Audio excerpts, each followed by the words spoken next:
Hello and welcome to your hip mobility routine. These following exercises and stretches are designed to help to increase the mobility of your hips and also to improve the health of your lower back. Towards the end of these series of exercises, there are some balance exercises. So if you find that they're a little bit too challenging, just please make sure you're close to a wall or something to hang on to. Enjoy. So let's start with some pelvic tilting. So very slowly and deliberately, tilting that pelvis forward and back, forward and back, and doing this several times. Then we can do a hip lift. So getting that heel off the floor and lifting that hip. You can then add an arm lift.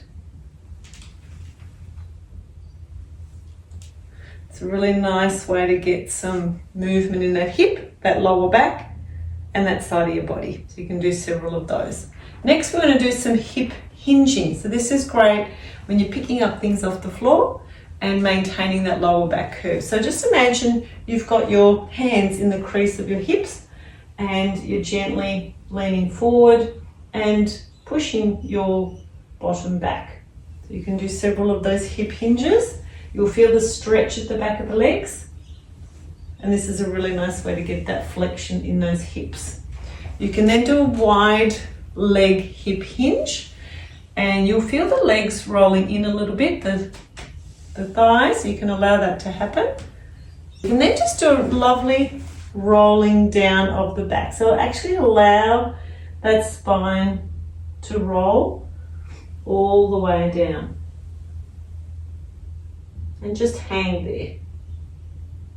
You'll feel that stretch at the back of the legs and then slowly come up.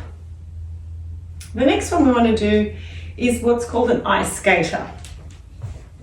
So a nice wide stance, just lunging off to the side, allowing those feet to point at about a 45-degree angle. And you can use your arms there as well to really get that stretch. You can play around and just hold that stretch for as long as you like and really work the inside of that thigh. Then you can get into a side lunge and stretch the front of that hip there. And you can move from side to side.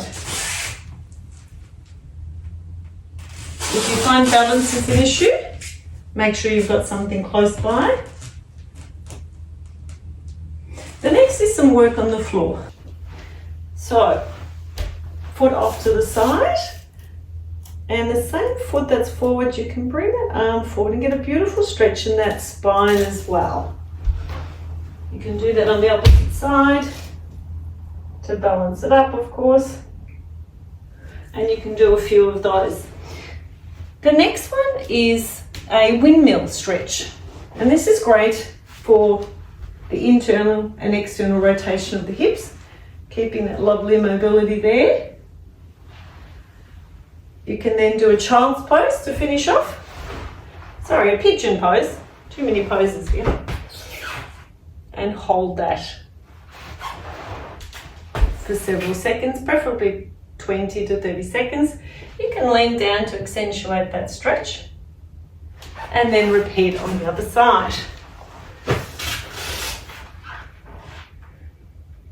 Excellent. So folks, I hope you've enjoyed the hip mobility stretch. Any of those areas that are feeling a bit sticky, then hold those stretches for a little bit longer and persist. So with time and perseverance, these movements will become easier. If there's persistent pain or aggravation, please see your practitioner. Thanks everyone.